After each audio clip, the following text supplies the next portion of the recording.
It's time to rank all of the green items in Risk of Rain 2. Make sure to subscribe to see each rarity ranked in future videos, and let me know your thoughts on this list. Now let's begin. Starting in dead last, in 30th place, is Leeching Seed. There is genuinely no circumstance outside of a command run where this is at all viable, so you should scrap it every time. Number 29 is the also scrappable Squid Polyp. I know he's a fun-loving dude, and he'll lie for you in a pinch, but when it comes down to an Eclipse 8 Risk of Rain run, he's nowhere to be seen. Number 28 is Hunter's Harpoon. Now here's an example of an item that not only doesn't have your back, but will actively attempt to end your run by throwing you off of a cliff. I would put this a little higher because early game, at least it's something for speed, but it feels so terrible that I just couldn't do it. Also, it'll throw you into pizza, so 28. Number 27 is Lepton Daisy. Slept on Daisy my ass. This is by far the most inconsistent healing item, and in Eclipse, it's only half as good. Granted, when it actually comes in clutch, it's the best item in the game and I will take no other opinion, but outside of that, scrap it. Number 26, Harvester Scythe. The only reason this isn't farther down the list is because it adds 5% crit chance, which is pretty cool, but the healing doesn't scale, so it remains a rough item. Number 25 is Berserker's Pauldron. Now here is an item that just doesn't quite do it. You need to kill 4 enemies within 1 second to gain some movement and attack speed for 6 seconds. If you can reliably kill 4 enemies in 1 second, you don't need the tiny 6-second buff. It feels okay, but so many green items are better. Number 24 is Old War Stealth Kit. Similar to Lepton Daisy, when it comes in clutch, it's huge, but your use of this item is going to be pretty limited. It's more of a potential run salvager rather than a run winner. Number 23 is Razor Wire. If you have a few repulsion armor plates and a roll of pennies or two, you have a good Razor Wire build. Outside of that, Razor Wire misses the mark. Most of the time, you are sacrificing a piece of curse for 160% damage. Number 22, Old Guillotine. Guillotine is a nice to have item, but not a needed item. It's the first item in our category. It can be especially helpful for Void Seeds, but this item definitely shines in looped runs. And today's list is for the non-loopers. Number 21 is Infusion. Holy shit, is that 4 bison sticks? Mom, get the can! It's very mid. It's so mid. It's somewhat helpful on low health survivors such as Huntress, but pretty useless on tanky ones like Acrid. Granted, if you find yourself in a scenario where you can pull off the mythical infusion tech, you're golden. It's a way with scrappers and an infusion printer to get like 10 infusions for free for those that don't know. Number 20, we have Warhorn. Let's be honest, attack speed only benefits some survivors, and you can only use Warhorn consistently with like 3 equipments, and Royal Capacitor and Blast Shower are the only 2 worthwhile ones. Like, Wood Sprite is super nice with Warhorn until you find any other equipment and swap it out. Number 19 is Regen Scrap. Regen Scrap isn't that helpful with red cauldrons because you only get like 1 or 2 per run. But if you happen to find a green printer on a stage, you can grab 1 or 2 items for free. If green printers were more common, this item would be higher ranked, but you will probably find 1 green printer in a run on average, so it's a mediocre item. Number 18 is Chronobauble.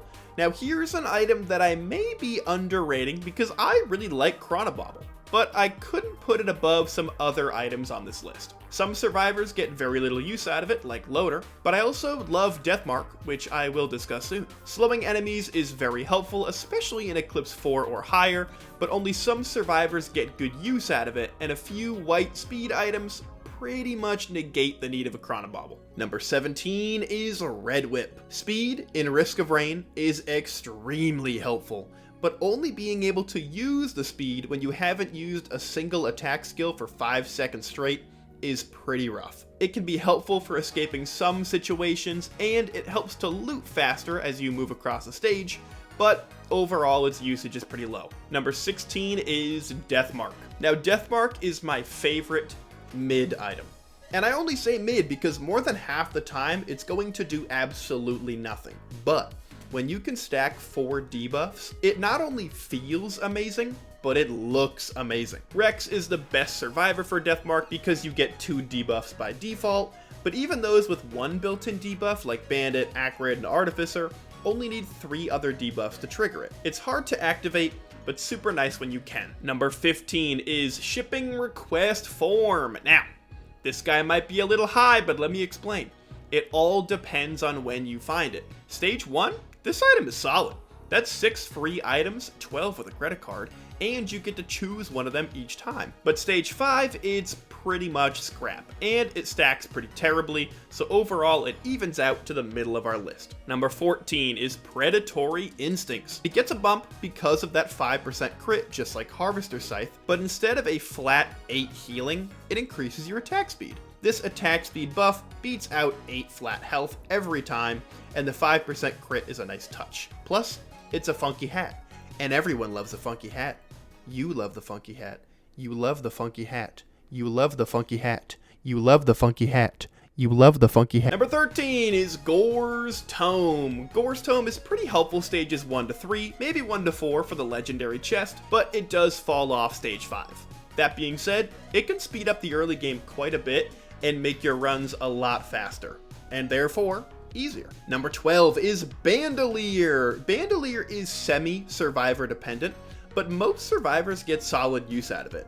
Being able to refresh bandits or mercenaries cooldowns makes them so much stronger, so this item is usually worth keeping. Number 11 is Ignition Tank. It comes to no surprise that the item that boosts my beloved gasoline is ranked well in the top half of green items. However, similar to Deathmark, there are runs where this item is completely useless, but the fact that it works with gas and Molten Perforator means it's a solid item for me. Starting our top 10, we have Wax Quail. Don't get me wrong, you only need one of these, but especially early game, this is a great way to counteract low speed runs. It's a really satisfying forward jump boost that any survivor can make good use out of. But if you grab 3 or more of these, it gets really hard to control. Number 9, we have Fuel Cell. This goes without saying, but I will anyway. It's pretty dependent on your equipment. It's super nice to have with Capacitor, but Prion still takes more than a 40-hour work week to refresh its cooldown. And some equipments like Card or Crowdfunder make this item free scrap, but equipments can be the center point of an entire build, so having more charges is always great. Number 8 is Will-O-Wisp. This may come as a surprise that Trento AoE Mento is ranking this lower than top 5, but this as an AoE tool is very mediocre. Gasoline can chain between enemies really nicely, but Wisp pushes enemies away and has a slight delay, meaning it never has super good AoE chains with groups. However, with a 1.0 proc coefficient, it can be super nice for proc chains, and it's still some form of AoE, so this item should rarely be scrapped. Number 7 is Rose Buckler. For the same reason that Opal is good, Rose Buckler is good. Getting 30 armor while sprinting is wonderful, because you should be sprinting most of your run. It's a great passive reduction of damage and stacks well.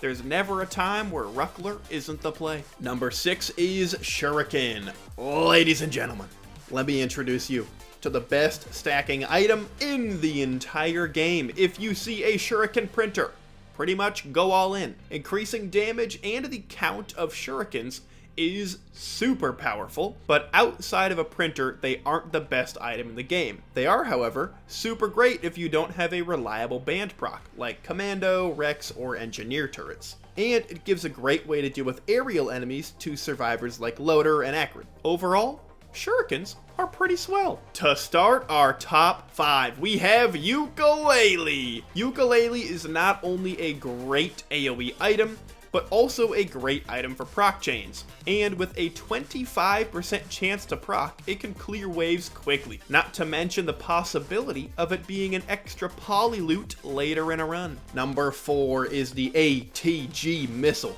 This is the perfect item for huge damage proc chains. A big hit like a railgun or supercharge procking an ATG into a band will one-shot most enemies in the game. It also stacks super well, so there's no harm in getting 2.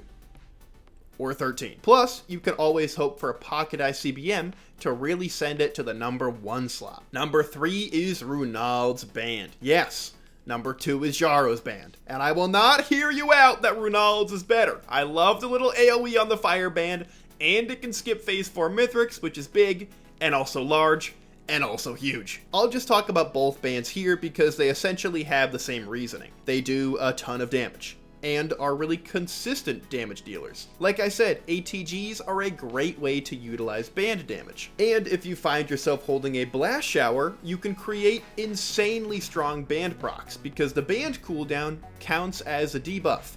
Yes, you can reset bands while you see a massive ATG in the air to obliterate anything. All of this combined with the fact that bands are nearly guaranteed if you land Abandoned Aqueduct puts them both in the top 3 for green items. And the number 1 green item is no surprise. Hopoo Feather is incredible. Let's start with the slight negative, which is the more you have, the less helpful they are. 8 ATGs is amazing, but 8 feathers is barely better than 7 at all. But having even just 1 feather makes the game so much easier. I have a million reasons to why it's so good, but let me list a few. Better traversing stages, avoiding jumping larvae, dodging Elder Lemurian fireballs, better usage of head stompers, you can negate fall damage, and it makes the mithrix fight at least 3 times as easy. A feather can absolutely make a run, and is very deserving of the number 1 green item spot. And that does it. My official ranking of all the green items in Risk of Rain 2. With that being said, I hope you all enjoyed. Let me know what you would change in the comments below, and watch out for the red item ranking in a couple weeks.